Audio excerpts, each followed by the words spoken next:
السلام علیکم اسٹوڈنٹس، امید ہے آپ سب لوگ خیریت سے ہوں گے۔ آج ہم لوگوں نے غزل کے بقیہ شاگرد نشی کی دہرائی کرنی ہے، ٹھیک ہے۔ شعر نمبر 4 ہے، رہی سبز بے فکر کشت سخن، نہ جوتا کیا میں نہ بویا کیا۔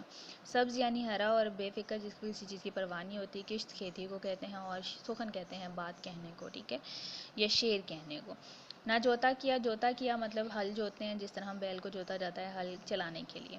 مفہوم اس کا، بغیر کسی محنت کے میری شعر و شاعری کی زمین جو ہے وہ سرسبز رہی، ہری رہی۔ تشریح طلب شعر میں خواجہ حیدر علی آتش اپنی شاعری میں حسن و روانی کے بارے میں بیان کرتے ہیں اور کہتے ہیں کہ میرے شعر میں جو اتنی کشش ہے وہ میرے غموں کا رد عمل ہے۔ جب میں اپنے درد و غم کو الفاظ کا روپ دیتا ہوں تو وہ خود بخود لوگوں کے دلوں پر اثر کرتے ہیں، ٹھیک ہے۔ اور شاعر کہتا ہے کہ میں اس میں اپنے محبوب کے حسن و جمال کے بارے میں بیان کرتا ہوں تو اس لیے میری شاعری کا چرچا زبان زد عام ہو جاتا ہے۔ اور شاعر یہ بھی کہتے ہیں اس شعر میں کہ جس طرح کھیتی باڑی کرتے وقت ہل جوتنے کی فکر ہوتی ہے، بیج بونے کی فکر ہوتی ہے، مجھے اس طرح کی کوئی بھی فکر نہیں ہے۔ میری جو شعر و شاعری کی سرزمین ہے وہ اللہ تعالیٰ کی طرف سے مجھے نوازا گیا ہے اس میں، اور وہ ہمیشہ سے ہی سرسبز اور شاداب رہی ہے، مجھے بہت محنت کرنا نہیں پڑی۔ آگے چلتے ہیں، برہمن کو باتوں کی حسرت رہی، خدا نے بتوں کو نہ گویا کیا۔ برہمن ہوتا ہے جی ہندوؤں کا عالم یا پنڈت، حسرت وہ خواہش ہوتی ہے جو کبھی پوری نہیں ہو سکتی۔ گویا بولنے والا اور بت کہتے ہیں صنم کو، مورتی کو، یا پھر محبوب بھی ہم یہاں مراد لیں گے۔ مفہوم بنتا ہے اس کا، برہمن کی خواہش کے باوجود اللہ تعالیٰ نے ان کے بتوں کو بولنے کی طاقت نہیں دی ہے۔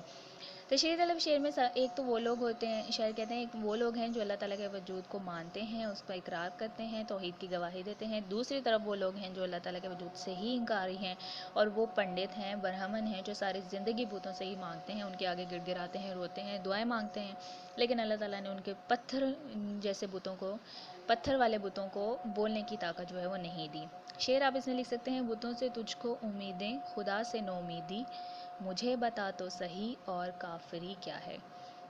اب اس شعر میں لفظ بت جو ہے وہ استعارہ کیا ہے ہم نے محبوب کی سنگ دلی کے لیے۔ استعارہ ہوتا ہے کوئی چیز ادھار لے لینا، ٹھیک ہے۔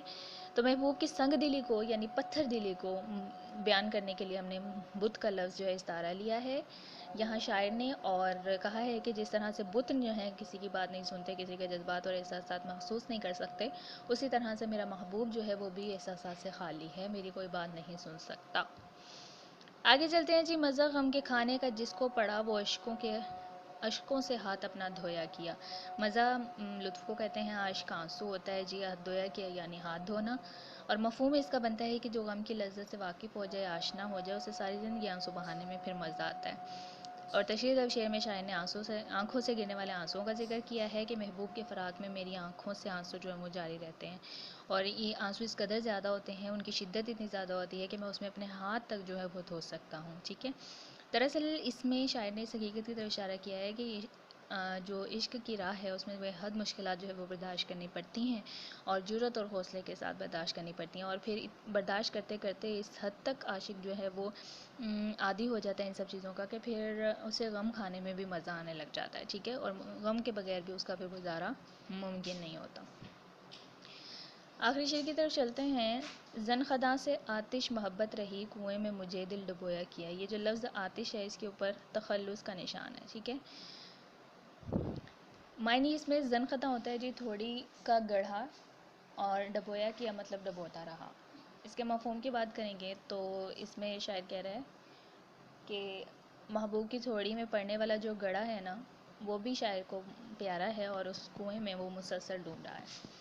تشریح طلب شعر میں خواجہ حیدر علی آتش نے محبوب کے ظاہری نقش و نگار کو بیان کرتے ہوئے کہا ہے کہ اس کا دل بے قرار اور بے قابو ہو جاتا ہے جب وہ اپنے محبوب کے دلکش اور دل فریب چہرے پر ہلکی سی تبسم یعنی ہنسی کی وجہ سے جب اس کی تھوڑی پر گڑھا بن جاتا ہے، اس میں اس کا دل یعنی محبوب کا دل جو ہے وہ غوطہ زن ہوتا ہے، اور گویا کہ جس طرح کنویں میں کوئی چیز گر جاتی ہے اور اسے باہر نکالنا بہت مشکل ہے، اسی طرح سے شاعر کا دل جو ہے وہ اپنے محبوب کی تھوڑی کے گڑھے میں جس کو اس نے کنویں سے تشویح دی ہے اس میں گر گیا ہے، اور وہاں سے نکلنا شاعر کے دل کے لیے بھی بہت زیادہ مشکل ہو گیا ہے، ٹھیک ہے۔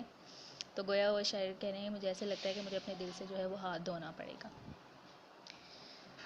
آج کے لیے اتنا ہی، اجازت دیجیے، اللہ حافظ، اچھے طریقے سے اس کی دہرائی کیجیے گا۔